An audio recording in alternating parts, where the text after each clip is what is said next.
Les amis de ma fiancée ont dit, tu es juste peu sûr de toi. Il n'est qu'un ami. Elle a ri avec elle. J'ai dit, vous avez raison. Puis j'ai annulé la compte du lieu de mariage pour prouver que je n'étais pas possessif. Sa panique quand elle a réalisé qu'elle était maintenant célibataire et sans lieu. Moi, 32 ans, homme, j'ai besoin de vider mon sac parce que les dernières semaines ont été absolument folles. Ma fiancée, 29 ans, et moi étions ensemble depuis 4 ans. Fiancés depuis 8 mois. Le mariage devait avoir lieu dans cette semaine. Notez le temps passé. Donc, il y a environ 3 mois, ce type est apparu. Appelons-le l'ami du yoga parce que c'est là qu'ils se sont rencontrés. Ma fiancée a commencé à faire du yoga, à prendre soin de sa santé, peu importe. Cool. Puis soudain, elle mentionne ce type constamment. Oh, l'ami du yoga m'a montré cette nouvelle technique de respiration. L'ami du yoga a recommandé ce bar à smoothie. L'ami du yoga et moi avons pris un café après le cours. Au début, je n'y ai pas beaucoup pensé. Elle a le droit d'avoir des amis, mais ensuite c'est devenu plusieurs fois par semaine. Puis il lui envoyait des textos constamment. Puis elle riait devant son téléphone à toute heure. J'en ai parlé. Grosse erreur. Tu es sérieux en ce moment? Il est juste un ami. Pourquoi es-tu si peu sûr de toi? Je ne peux pas croire que tu ne me fasses pas confiance. À chaque fois, elle me faisait sentir comme si j'étais le problème. Comme si j'étais ce psychopathe contrôlant pour être mal à l'aise avec le fait que ma fiancée passe des heures avec un type qui était clairement intéressé par elle. Mais j'ai reculé. Je ne voulais pas être ce gars-là. Je ne voulais pas paraître jaloux ou possessif. Alors j'ai pris sur moi. La semaine dernière a été mon point de rupture. Ma fiancée a invité ses 3 amis les plus proches pour un brunch de planification de mariage. Mimosa, échantillon de centre de table, tout le cauchemar Pinterest. J'étais dans la cuisine en train de préparer le petit déjeuner pour tout le monde comme le bon futur mari. C'est là que je l'ai entendu. Ami numéro 1, alors, sois honnête avec nous. Que se passe-t-il avec le gars du yoga? Ton fiancé a l'air un peu tendu. Je me suis figé. Spatule à la main, les œufs grésillants. Ma fiancée a ri. Oh mon Dieu, il est si tendu. Genre, le gars est littéralement juste un ami. Je n'y peux rien si mon fiancé a de gros problèmes d'insécurité. Ami numéro 2, les hommes sont si fragiles, cependant. Tu as le droit d'avoir des amis masculins. Ami numéro 3, sérieusement, ça dégage une énergie possessive. C'est un signal d'alarme. Elles ont toutes ri. Ma fiancée a ri le plus fort. Je sais.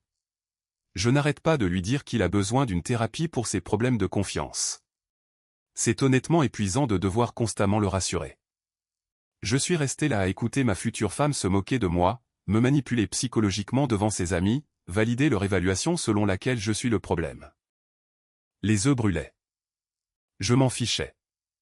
Je suis entré dans la salle à manger. Le silence fut immédiat et lourd. Et chérie, a dit ma fiancée avec ce faux sourire mielleux.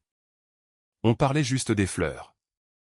Non, ce n'est pas vrai, ai-je dit calmement. Mais vous avez absolument raison sur tout ce que vous avez dit. Elle a cligné des yeux. Quoi? Je suis peu sûr de moi. J'ai des problèmes de confiance et l'ami du yoga n'est qu'un ami. Vous avez totalement raison. Ses amies avaient l'air suffisantes. Victoire. Tu vois, a dit ma fiancée, soulagée. Merci de l'admettre enfin. C'est une progression, chérie. Vraiment une progression. J'ai acquiescé. En fait, je vais prouver tout de suite que je ne suis pas du tout possessif. J'ai sorti mon téléphone, appelé le lieu du mariage, mis le haut-parleur. Bonjour, j'appelle au sujet du mariage d'octobre. Je dois annuler la réservation. La couleur a quitté tout leur visage. Ma fiancée s'est jetée sur mon téléphone. Qu'est-ce que tu fais? J'ai reculé, prouvant que je ne suis pas possessif.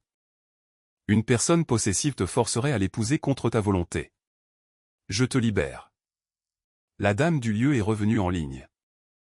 Monsieur, je dois vous informer que les annulations faites dans les 60 jours entraînent la perte de la totalité de la compte.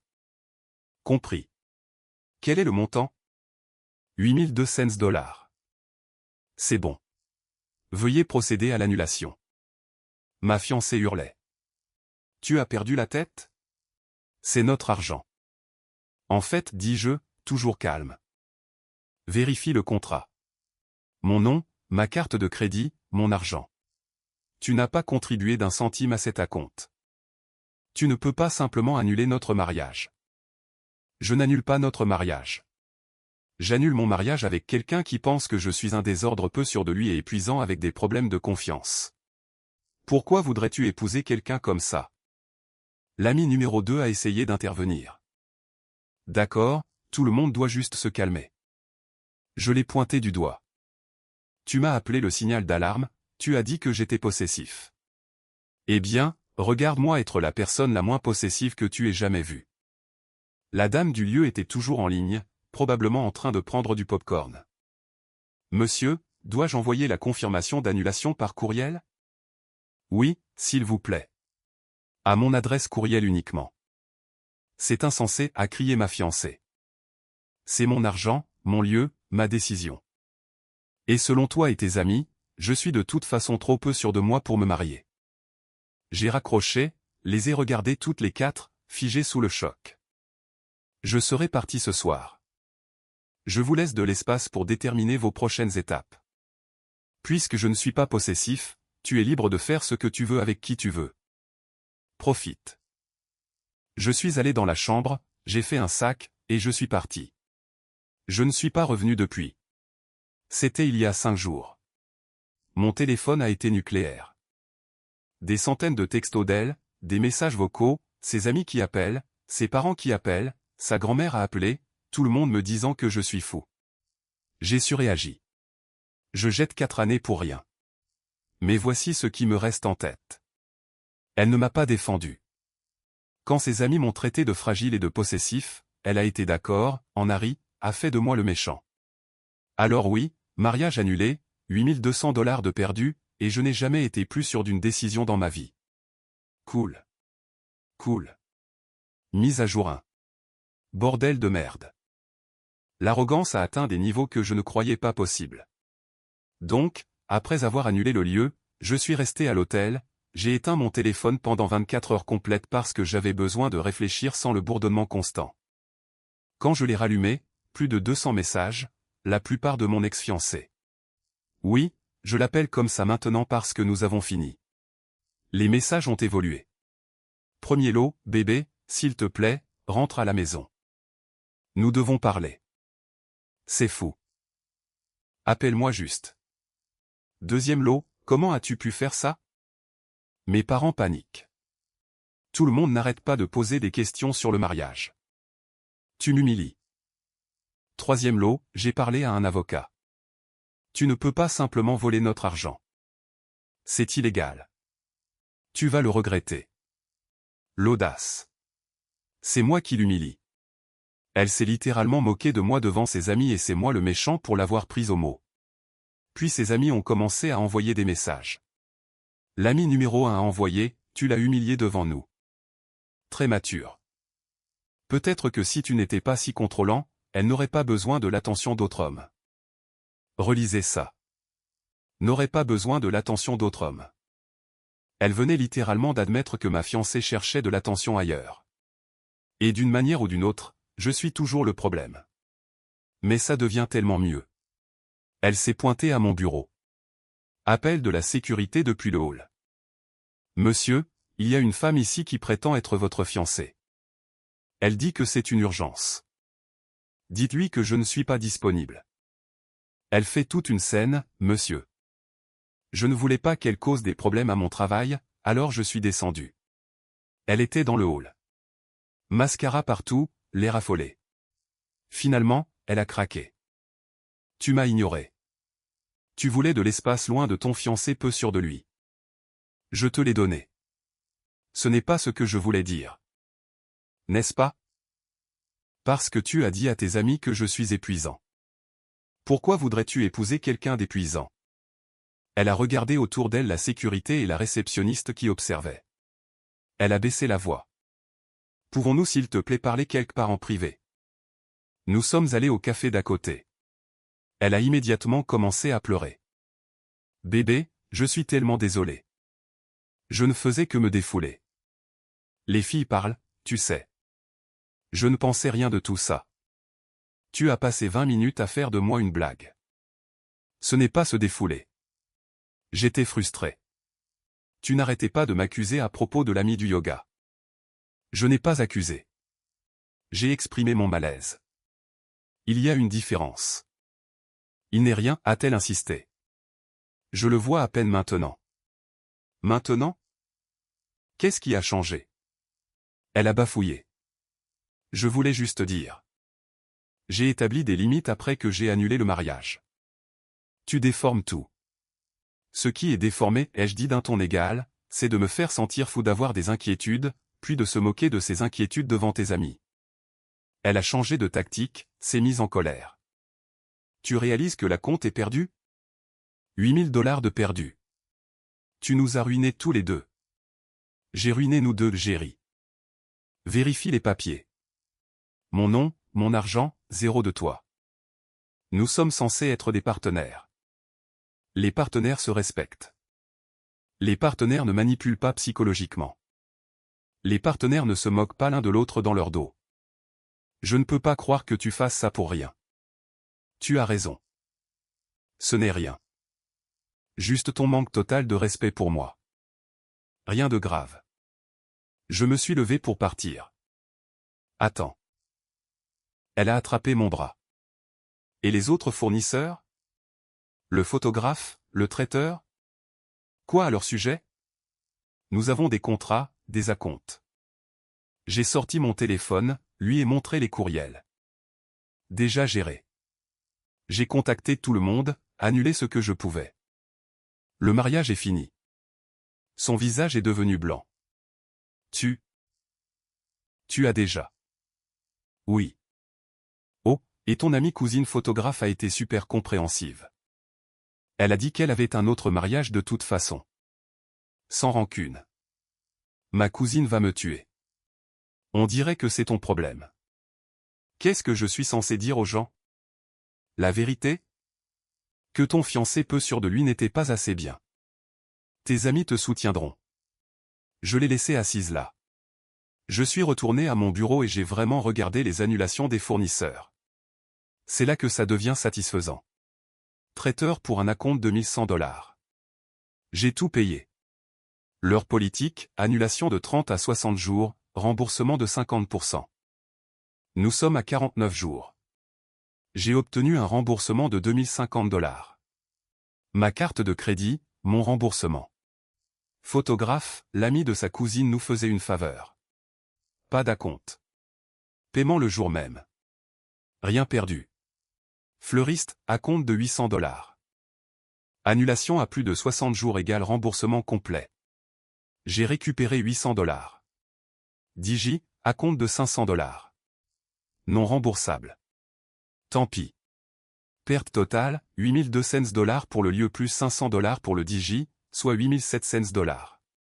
Récupéré, 2050 $ plus 800 $, soit 2850 $. Perte nette, 5850 $. Ça valait chaque centime. Puis sa mère a appelé, a laissé un message vocal. Je ne sais pas ce que ma fille a fait, mais annuler un mariage pour une dispute est puéril et cruel. Elle est dévastée. Nous l'avons dit à tout le monde. Toute notre église le sait et maintenant nous devons leur dire à tous que c'est annulé. Vous avez embarrassé toute notre famille. J'espère que vous êtes satisfaits. Je l'ai supprimé. L'ami numéro 2 a envoyé un texto. Elle n'a pas mangé depuis 2 jours. Elle est anéantie. Tu as fait une erreur et elle te punit comme ça. Grandis. Une erreur. La manipulation psychologique systématique et l'humiliation publique, c'est une erreur. Je l'ai bloqué. L'ami numéro 3 m'a envoyé un essai complet sur Instagram. Je la connais depuis l'université. Elle n'a jamais été aussi heureuse. Tu as fait ressortir le meilleur d'elle. Oui, elle n'aurait pas dû parler de toi. Mais tout le monde se défoule. Tu jettes quelque chose de réel pour de l'ego. Le gars du yoga n'est même plus là. Elle l'a coupé après ton départ. Elle essaie, mais tu ne lui donnes même pas une chance. Ce n'est pas de l'amour. C'est de la vengeance. Qu'est-ce que la vengeance? Rire pendant que vos amis traitent votre fiancé de fragile. C'est ça la vengeance. Je l'ai bloqué aussi. La situation de l'appartement est intéressante. Le bail est aux deux noms. Je paie 70% du loyer. Elle paie 30%. Le bail se termine dans 2 mois. J'ai déjà commencé à chercher de nouveaux endroits. Je vais assumer le coup et partir plus tôt. J'ai besoin d'être quelque part qui ne sente pas son parfum dans tous les coins. Mon meilleur ami m'a demandé si j'avais des regrets. Justin. Je n'ai pas enregistré la conversation du brunch. Ça m'aurait évité beaucoup d'explications. Mise à jour 2. Accrochez-vous parce que mon ex est devenue complètement folle. Après le désastre du café, je pensais qu'elle finirait par accepter la réalité. Peut-être lécher ses blessures. Passer à autre chose. Faux. D'abord est venu un avocat. J'ai reçu un courriel d'un type qu'elle a trouvé en ligne. Au nom de ma cliente, je vous informe que votre annulation unilatérale des dépenses de mariage partagé constitue une inconduite financière. Ma cliente a droit à 50% de tous les remboursements des fournisseurs. Veuillez verser 1 425 $ dans les 5 jours ouvrables ou faire face à une action en justice. Je l'ai transmis à ma cousine qui est une vraie avocate. Elle m'a appelé en se tordant de rire. A-t-elle engagé quelqu'un dans une station-service? C'est la pire lettre de mise en demeure que j'ai jamais vue. Donc, je suis tranquille? Tu es tranquille. Il n'a absolument aucun dossier. Je te garantis qu'il a pris ses 500 $ de frais de consultation, a écrit cette lettre effrayante, et c'est tout. Elle ne peut pas se permettre un vrai litige et il le sait. Je n'ai plus jamais entendu parler du faux avocat. Puis ses parents sont devenus nucléaires. Son père a appelé mes parents. Leur a dit que j'avais volé l'argent du mariage et abandonné leur fille. Ma mère m'a appelé, confuse. Chérie, son père dit que tu as pris de l'argent qui vous appartenait à tous les deux. J'ai tout expliqué. La compte à mon nom uniquement, la conversation du brunch, la manipulation psychologique. Maman était silencieuse, puis, je vais m'occuper de ça. Qu'est-ce que ça veut dire? Ça veut dire que sa mère et moi allons avoir une conversation. Ma mère a appelé sa mère. Apparemment, ça a chauffé. Quelque chose à propos d'élever une fille qui se moque de son partenaire et peut-être de lui apprendre la responsabilité au lieu de jouer la victime. J'aime ma mère. Puis est venue la campagne de pression des amis communs. Nous avons ce groupe d'amis couples. Nous les connaissons depuis des années. L'un d'eux m'a appelé. Mec, c'est dur. Mais tout annulé sans même essayer de trouver une solution d'abord. C'est froid. Elle s'est moquée de moi devant ses amis. M'a traité de peu sûr de moi et d'épuisant. Quelle est la solution? C'est juste le stress pré-mariage, mec. Tout le monde a des doutes. Avoir des doutes, c'est le « je suis nerveux ». Ça, c'était le « mon fiancé est une blague ». Chose différente. Elle dit que le gars du yoga est parti. Elle est prête à faire une thérapie. 4 ans, c'est beaucoup à jeter. Elle les a jetés quand elle a choisi le mépris plutôt que le respect. Il est devenu silencieux alors. Ouais, c'est juste. Mais c'est là que ça a vraiment dérapé. Je suis rentré du travail un soir. La porte de l'appartement était déverrouillée. Je sais que je l'avais verrouillée. Je suis entré prudemment. J'ai entendu des sanglots depuis la chambre. Mon ex était là, entouré de boîtes. En train de fouiller dans mes affaires. Bon sang, qu'est-ce que tu fais ici? Je fais mes bagages, sanglota-t-elle, puisque tu veux clairement que je parte. Comment es-tu entré? J'ai toujours ma clé. J'avais demandé qu'on me la rende.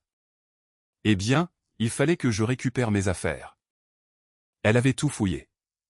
Chaque tiroir, chaque placard. La salle de bain détruite. Ça prend une éternité, renifla-t-elle. Il y a tellement de nous ici. Tu aurais dû y penser avant de me traiter d'épuisant. Elle s'est retournée, les larmes disparues, pure colère. Tu sais quoi? Je suis contente que ça soit arrivé. Contente d'avoir vu qui tu es vraiment avant qu'on se marie. Mes vraies couleurs, Géry. C'est incroyable.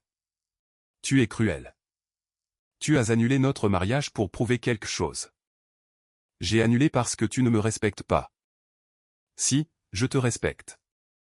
Tu m'as littéralement traité de peu sûr de moi et d'épuisant devant tes amis.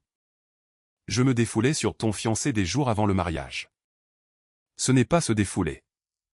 C'est du mépris. Elle a recommencé à pleurer. Des larmes différentes, manipulatrices. Je t'aime. Ça ne compte pas? Pas quand il n'y a pas de respect. L'amour sans respect, c'est juste de l'obligation. Elle a emballé 3 boîtes et est partie. A laissé sa clé sur le comptoir avec une note. J'espère que tu es heureux. Tu as tout détruit à cause de ton ego. Je ne te pardonnerai jamais. Cool. Mais ensuite est venu le coup vraiment sale. J'ai reçu un appel du gestionnaire de mon complexe d'appartements. Monsieur, nous avons reçu une plainte. Des cris, des objets jetés. Mon sang s'est glacé. Quoi? Nous devons enquêter sur toutes les plaintes. Je vis seul. Il n'y a rien de domestique qui se passe. Nous devons quand même faire une vérification de bien-être. Le gestionnaire de l'immeuble et la sécurité sont venus. On parcouru mon appartement. Tout était en ordre. Rien de cassé. Tout semble normal, a dit le gestionnaire, confus. Parce qu'il n'y a rien qui ne va pas. C'est mon ex-fiancée. Elle me harcèle. Je lui ai tout montré. Les textos, la fausse lettre d'avocat, tout. C'est un faux rapport, ai-je dit fermement. J'ai besoin d'une documentation indiquant que votre enquête n'a rien trouvé, car si elle recommence, j'ai besoin d'une trace écrite. Nous le noterons dans votre dossier. Pas suffisant. J'ai besoin d'une déclaration écrite envoyée par courriel qui dit que vous avez enquêté et trouvé 0 preuve de trouble. Il l'a fait. Je l'ai immédiatement transmise à ma cousine avocate. Elle a répondu, parfait. Garde tout. Encore un coup comme ça et nous déposons une demande d'ordonnance restrictive. Mais le harcèlement ne s'est pas arrêté là. J'ai reçu une demande de message sur les réseaux sociaux de l'ami du yoga. Je ne l'ai pas ouverte, j'ai juste bloqué immédiatement. Puis l'ami numéro 1 a envoyé un texto, elle est sous antidépresseur maintenant à cause de toi. Elle peut à peine fonctionner.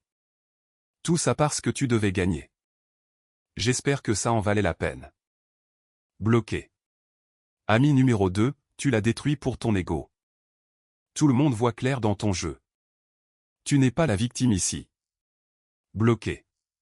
Mon ex a commencé à publier des stories Instagram cryptiques, des paroles de chansons sur la trahison, des citations sur les narcissiques. Elle ne m'a jamais identifié, mais tout le monde savait.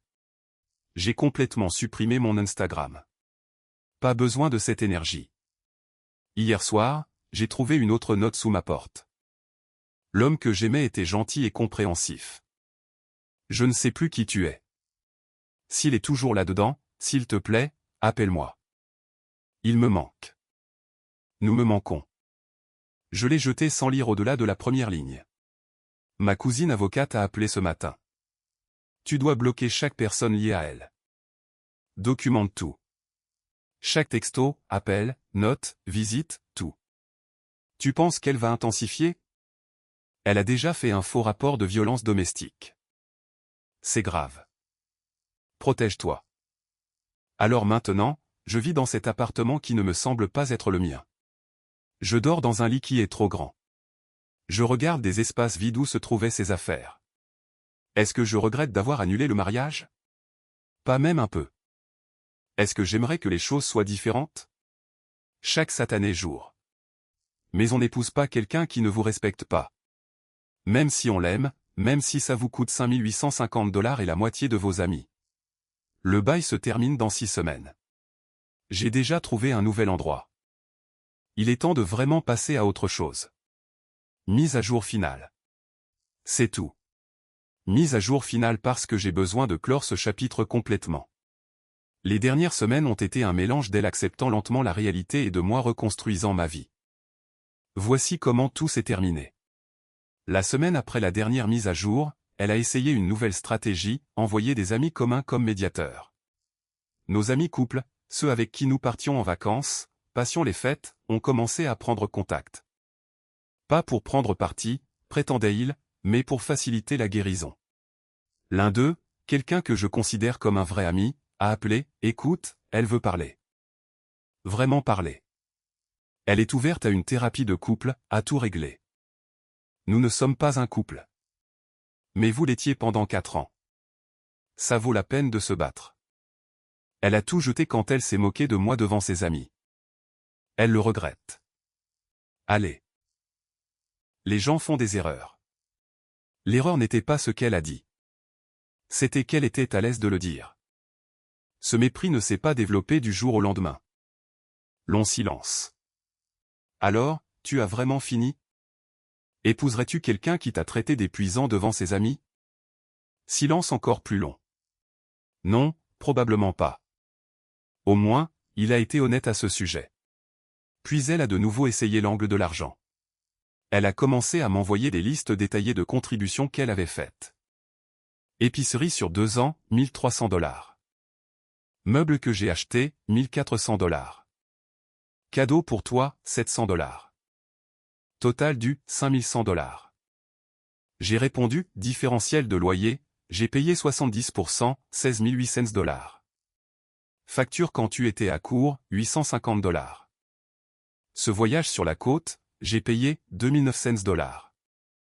Total, $20 550. Fais un Venmo quand tu veux. Elle n'a plus jamais mentionné l'argent. Le vrai tournant est arrivé à l'épicerie. J'ai croisé sa tante, la tante cool qui plaisantait toujours en disant que j'étais son neveu par alliance préféré en devenir. Et, dit-elle doucement. On peut parler? Nous nous sommes assis dans le petit café du magasin. Elle nous a acheté un café à tous les deux. Ma nièce nous a donné sa version des faits.